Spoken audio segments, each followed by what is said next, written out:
much. What a delightful day. It looks like we're not going to get any rain today, so. But it is a real delight to be here. I am always available to talk to young people, and it looks like the young people have really joined our campaign this year.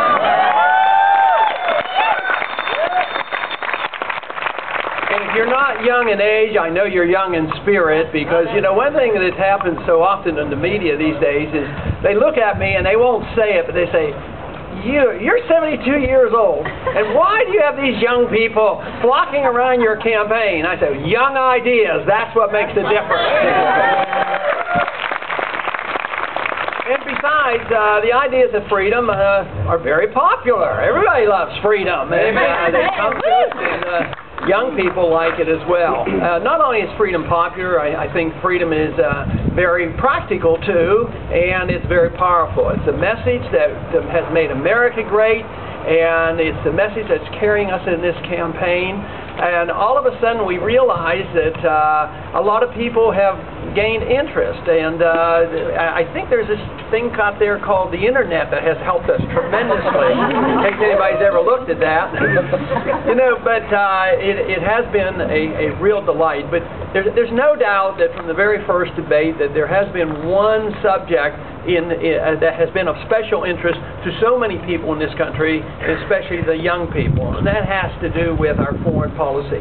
I think this country is ready for a new and different foreign policy.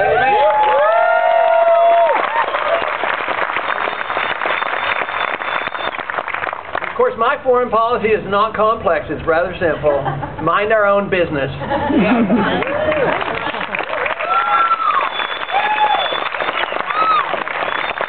You know, the golden rule, we could apply the golden rule to our foreign policy as well, you know, about do unto others. Yeah. But just think, if somebody would do unto us what we have done to others, we would be very, very annoyed. Right. If another country that looked different than us, and let's just take us up, for instance, the Chinese, if they were powerful enough, they look different, they have different religions, they have a different political system. But what if they occupied the Gulf of Mexico because they were protecting their oil and put military bases on our country? That's right. I'll tell you what, we would all be annoyed, we'd all be unified, and we would not want their occupation of our territory, and we'd want to run them out. That's right.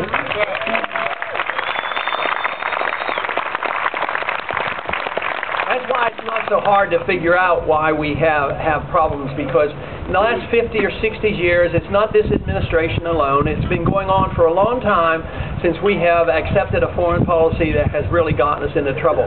Matter of fact, you could even go back even further than that, because you could go back to the idealism of Woodrow Wilson when he says the purpose of our foreign policy is to make the world safe for democracy. Yeah.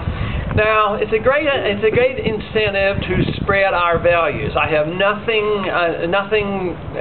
not objective to that at all. I think that's a good idea to spread our values. But there's a big difference between spreading our good values of peace and prosperity and freedom and all the wonderful things that has made America great. But spreading it through force should be rejected. You should spread it through setting a good example.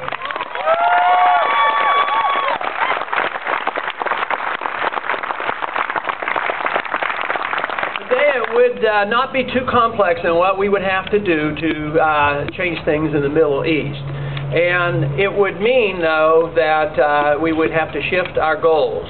And the most important thing that we could do to shift our goals from using force to using persuasion and incentives would be to bring our troops home. Yep. Bring them home as soon as possible.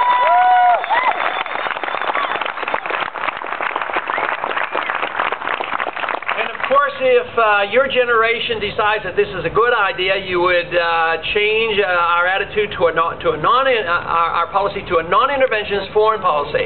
But not only would we bring our troops home from the Middle East, we would finally bring them home from Korea. Bring them home from Japan, and bring them home from Europe. Bring them home from South America. Get them out of Colombia. Now, the wonderful advantage about that would be that we would have a more sensible foreign policy, we'd have less threat of terrorism, we would have a stronger national defense, and we could defend our borders. There'd be a lot of advantages to do that. But the big reason, even if those who do not agree with us about changing our foreign policy, they are going to be forced to accept this because we can't afford it anymore. We're going broke, and we got to admit it.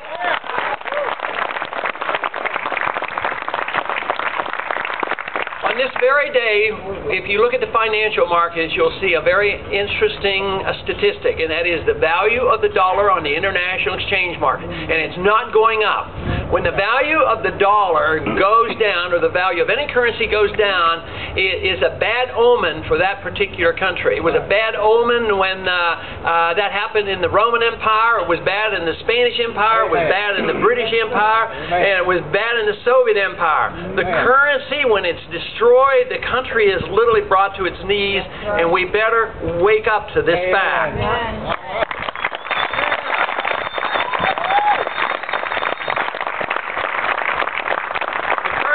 Deficit is another esoteric number, but it's very, very important. It represents the amount of dollars that we spend beyond what we produce. And we as individuals or companies, we know that if we spend more than we produce, we go bankrupt and we're put out of business. Governments get away with it because they have the power to tax and the power to inflate, that is, create new money.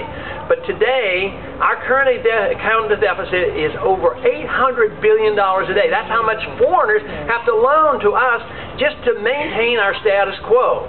That means we can't have our welfare state, and we couldn't even fight the war overseas if the Chinese weren't loaning us this money. So this means it can't last, it's coming to an end, we have to deal with it, so we ought to deal with it with some common sense. If we wait, a currency destruction will occur, that's runaway inflation, and interest rates will skyrocket.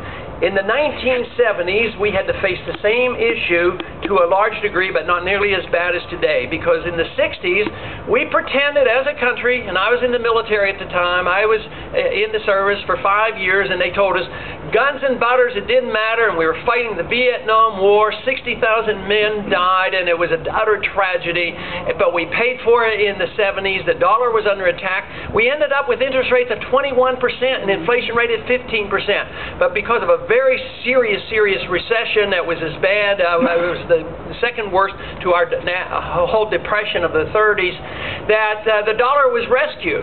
But now we're in worse shape. The productive jobs have gone overseas, and once again, what have we done? Guns and butter. We put in an administration that was supposed to be conservative and start cutting back. In the year 2000, we as Republicans campaigned on a program of no nation building, a humble foreign policy, no policing of the world. And look at what we have done. Look at what we did as conservatives with the entitlement system. Doubled the size of the Department of Education and brought in a new prescription drug programs. And the spending has exploded.